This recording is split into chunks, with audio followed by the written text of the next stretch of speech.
Hello YouTube, this is Morgan Airspeed Prime here with my next Avatar news update video. Most of this video is going to focus on the official announcement of most of the cast for the Netflix live action Avatar show. But first, this one, which I've known about for a couple of days now. I posted about it on Twitter, haven't had a chance to include it in the video. So, new book coming out. Nothing too important here. So it's called I Am Aang. Obviously, franchise gets referenced here, Avatar: The Last Airbender.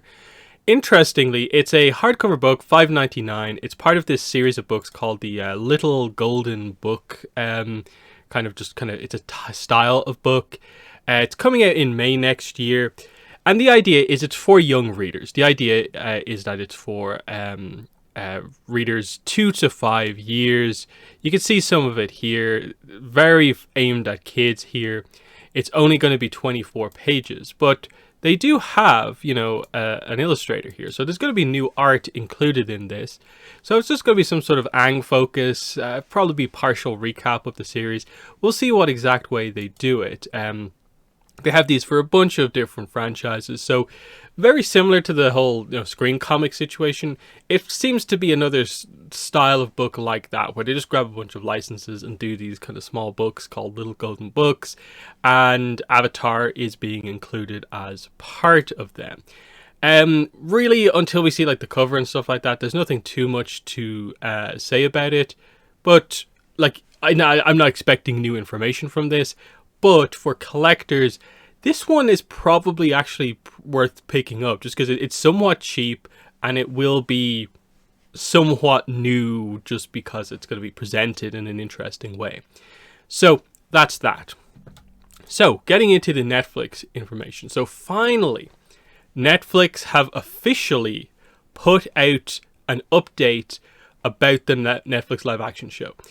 And that's the big thing here, is that it might seem like we've been getting regular updates, but everything that Avatar News has said, which has obviously all turned out to be true about this show, has been effectively leaked or early insider information.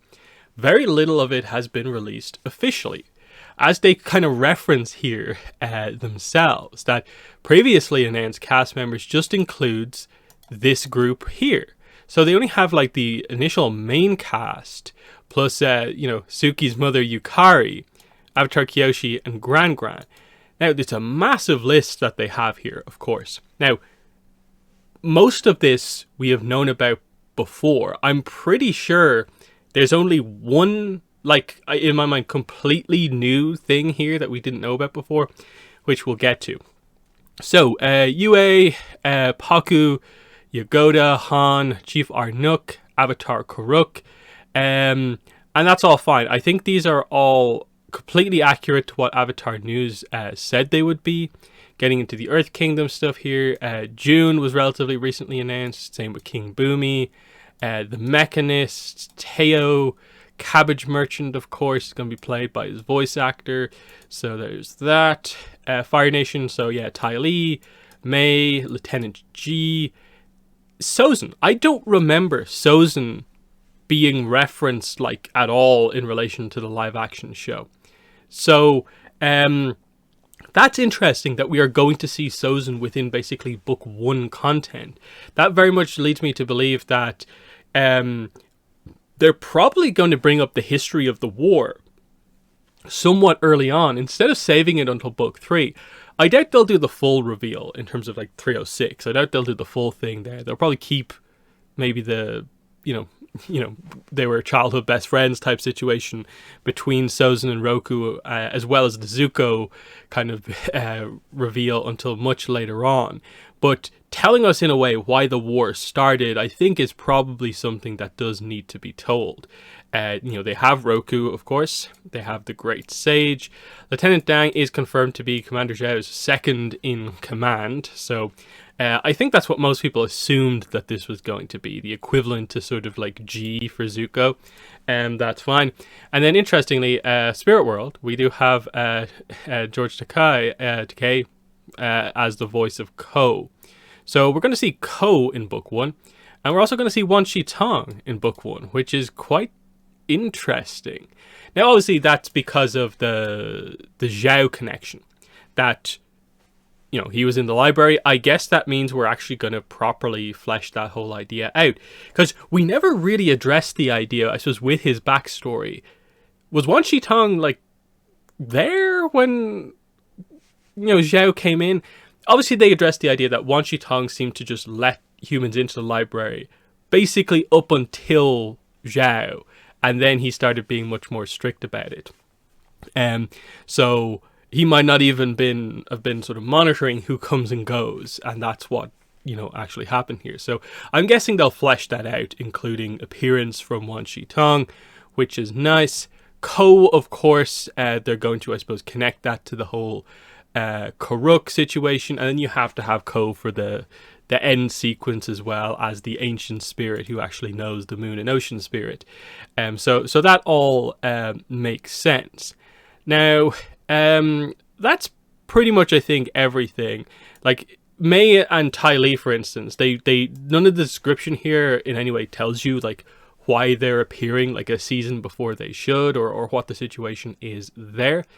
Same with a lot of these characters. It's just the basic description of what we know her for. Like, for instance, June. It doesn't mention Shirshu or Nyla at all there.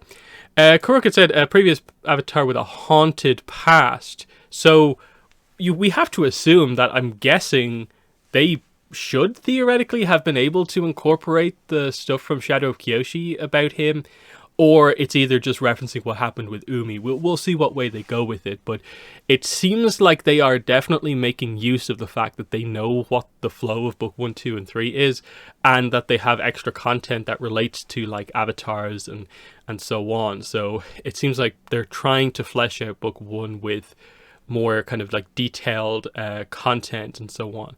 Now, there are characters here that we do know who also have actors, but they just for some reason haven't announced here. So if we go to Avatar News, he obviously sums everything up, this announcement plus the ones he's made himself. We have the avatars, Katara, Sokka. Interestingly, like Hakoda and Kaya have been cast, but they're for some reason not mentioning that here. Northern Water Tribe characters are fine. Suki, Yukari.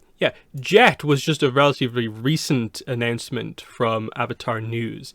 So it's interesting that he doesn't get mentioned here, but like June, who appears later on, the Mechanist, Teo, who appear later on, do get mentioned sort of like ahead of time. Other than that, we have Iroh, Ozai, Azula, Mei, Ty Lee, Zhao, Sozin, Ji, Dang, Gyatso. I don't think they mentioned Gyatso in any of the previous ones. We know he's going to be there as well, obviously for Aang flashback, but we'll see what exact way they go with it. So this brings up a few things in terms of like, now that we have like basically officially more or less everything addressed, let's go through the episodes and see what they have hit and what they haven't hit. So main cast, of course, 101, 102, 103. We're not no notable kind of like minor characters appear that would be left out there. We know Suki's going to be in this, and it actually seems like they're going to flesh this out quite heavily by establishing that she has this mother character in this version of the show. Kyoshi, they have, so if they're going to do the Kyoshi connection, they can actually flesh that one out quite heavily. They have a King Boomi, which is quite interesting. We'll see what they do with it, because of course this episode, it's going to be, I think, very difficult to do anything that kind of, I think, truly resembles this episode and not have it just feel almost weird. Because, again, this season of the live action, as far as I'm aware, has been confirmed for 8 episodes. So if you want to get 8 episodes, again, they are longer than an animated episode, but they still only have 8 sort of chunks of content to tell this whole story. So what way are they going to do this sort of stuff? And I get the feeling there probably will be some kind of key changes with stuff like this. Like, if Azula, Mei, and Ty Lee are actually going to be in the show from earlier on, and they're not just casting them here for like an end of book appearance, I think you could theoretically do things like, say, what if Omashu has already been taken over by the Fire Nation at the start of the series? That way you can have like Mei, her father, and stuff like that be in the debut episode of Omashu, the debut episode of Boomi and so on, and you can have a little bit more drama surrounding Omashu, and it kind of then places much more importance in the live action on Ba Sing Se as like the last bastion for the Earth Kingdom. Imprisoned, based on the casting, it looks like they're skipping, because they don't seem to have cast anyone for Haru or Tyro, but I think it's important for them to do an episode that is somewhat like Imprisoned, to get across the whole Earth Kingdom rebellion situation, that even in the animation, you don't really see much of the idea that the war is actually sort of ongoing in the background. So this was one of the few episodes that really sort of got that across. So I feel you'll need to do that, but you don't need to, I think, necessarily do this episode exactly. Just show some level of resistance, some level of Aang and co inspiring things. In that sense, the Last Airbender movie, I think, actually did that to a certain degree. Just that kind of inspirational thing, highlighting that they're, inspiring people to fight back. 107, 108, looks like they're going to do these because they have Fire Sages, they have Roku cast, of course, they have Zhao and everyone to do this whole situation if they want to. 109, they don't seem to have cast people for the pirates, but I don't know if they'd necessarily make a big deal about casting them. But the whole waterbending training thing, I'm guessing, will just happen in scenes as the episodes progress, and when we get to the Northern Water Tribe, that should be no problem. Jet, of course, was not included in the official casting, but as far as we're aware, has been cast. But nothing on the other freedom fighters yet. So that will be interesting to see what they do, in that will be another kind of couple of notable characters. Or might they just leave it to Jet? I'm not really sure. Depends on what they want to do. But it looks like they have someone for Jet, so they're going to include him somewhere along the line. Great Divide, it looks like they're skipping entirely. They haven't cast anyone to be the Zhang or the Ganjin leader or anyone else. This is probably the right choice, because otherwise you actually have what ends up probably being a quite complicated episode to film just for the sake of including this episode, because you need an entire tribe of people, 2 whole tribes of people. You need to do the whole thing of like, oh, look, this is what the Great Divide looks like. You need a canyon guide. You need to do animation on the canyon crawlers and stuff like that if you want to do this episode accurately. So while I guess in the background they might again show off the Great Divide as a reference, looks like they're skipping the episode. The Storm, I'm guessing this is going to be here. I can see them probably changing up where exactly in the episodes the backstory for Aang and Zuko happens. It might be earlier. They might save it for later. I doubt they'll just full on do the Storm framing and everything like that. But they do have Lieutenant G, and basically this is the only real episode for Lieutenant G. So that's kind of interesting. The Blue Spirit kind of feels like you have to do it because it's such a notable episode. No mention of Yuya and Archers as far as I'm aware, but, this seems very doable. Nothing about the Fortune Teller, so they potentially might not have cast an Aunt Wu. That's interesting, but again, this episode feels like, yes, definitely one you could choose to skip. You can have the romance setup for Aang and Katara happen in a different way, or you can literally have this be a very small scene just to fill in the whole episode. Bot of the Water Tribe is interesting because, of course, we don't have anyone cast for Bato, but we have June, who is in this episode. So I'm guessing they're just changing up where June appears, or... And this is something interesting, because me and Greg were talking about this episode on the last podcast, because we were reviewing Bottom of the Water Tribe, is, in a way, with this episode, why can't you just do this episode, but it be Hakoda in the episode instead of Bato? Do something similar, like have him, so that he gets minorly injured, kind of slightly left behind, or just that they meet him. You don't have to have the exact same story as happens to Bato, that he gets injured, but that they meet their father again, and you have the episode happen in this way. I don't think you have to save Hakoda reuniting with them until season 2, because you still have a gap of a season until that reunion actually happens again, if you do it that way. Otherwise, I'm guessing Hakoda might just be used for the sort of intro section, and then backstory references of what's going on with him. Otherwise, it feels like, yeah, I guess June to be a bounty hunter to bring the plot together at some point. Probably the most notable omission seems to be the deserter, in that, given that they seem to be highlighting a lot of stuff going on with Zhao, they have a one of the few actors that I know going into the show playing Zhao. They have like Wan Shi Tong, so it feels like they're going to expand out that a little bit with him.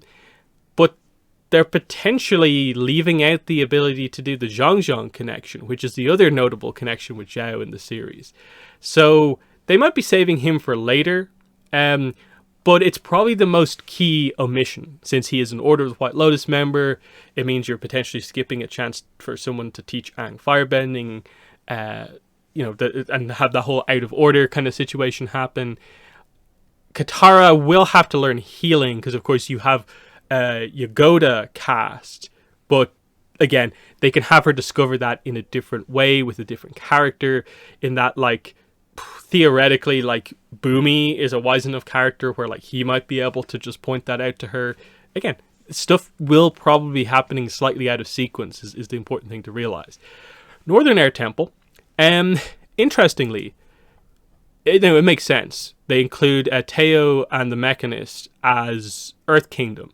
Now, that is the right way to view it, is that they're sort of Earth Kingdom refugees who take refuge in the Northern Air Temple. It doesn't say either way that's what they're doing. But I can see them maybe making the decision to not necessarily have to have that happen there. And maybe Teo and the Mechanist will be the characters who represent, like, somewhere just out in the middle of the Earth Kingdom, what's happening to the rest of the kingdom. Because this is an interesting episode that feels kind of one note, but it has a surprisingly big action scene happen in it. It sets up the airship stuff for season 3 and so on. So there's interesting things with that. And then as we saw from the casting, seems like in general they have everyone they need for the finale. It doesn't look like we're missing out on any of that stuff. Now, you could say, well, to be accurate, like, wouldn't you actually need to cast someone as Umi so you have Umi's face? But again, for a somewhat small role like that, they might not feel the need to actually kind of point it out ahead of time. But still, so just quickly going through that again. So episodes that they seem to potentially be just full on skipping over are, it looks like for now, like, Imprisoned with the characters is gone. Potentially Waterbending Scroll is gone. Great Divide is gone. I think they'll do this, but, so I won't say it's gone for now. Fortune Teller probably looks like it's gone. At least half of Bottom of the Water Tribe looks like it's gone. The Deserter looks like it's gone. So they seem to have cut somewhere in the region of maybe 6-7 episodes from book 1. Now, they'll probably reference them in some way. They'll find interesting ways to combine aspects to make it work. But for now, like I said, it feels like the Deserter is probably one of the only kind of big things, because I think thematically they'll hit the points from a lot of the other episodes. Like, you need something, like I said, with Imprisoned, but that overall seems to be the case. The last thing I want to say about this is just when it comes to this, like, it's about time they finally gave us some information, but I don't like that we still have very little, like, information just about the show in general. There's still this hesitancy to talk about it or say what it is, show us anything. There's no visuals yet still to go along with this show. And as, interesting as it is to know what characters are cast, I wish I was more familiar with these actors. But at the same time, I know myself, I don't tend to be someone who focuses that much on actors. I don't follow actors on, like, social media or anything like that. And this is the same for when, like, they were casting people to play the parts in Korra. It's going to be the same for the new Avatar Studios stuff, even for voice actors. Like, I'm not going to be particularly freaking out over that, because I much more care about the performance that they're going to give in the final product that we get. I much more care about, okay, they're playing what character, and we'll see how it looks. And that's where I'm at now. I just want to see what this show looks like. Show me some of these characters in their costumes. Show me what the sets look like. Show me a trailer and the episode. That's what we need at this point. They've waited a while, a very long time, to give us an update. Hopefully this is the doors opening and now the show can actually like go forward. Because for instance, like the title, like what do we even know what, like, if is there a specific logo they're using? Are they just using the show's logo? Do they have their own? It's stuff like that we just don't have, that makes it still feel like we're kind of behind on things overall. So that's more or less everything I want to say there. So in the comments, let me know what your thoughts are. Any thoughts on the I Am Aang book? And then now that the cast seems to be getting pretty much 100% confirmed, and it's all accurate to Avatar News' news, what are your thoughts on how it's coming together and where we're at with regards to the sort of news cycle on the Netflix show? But that has been the video. Thanks for watching, and bye.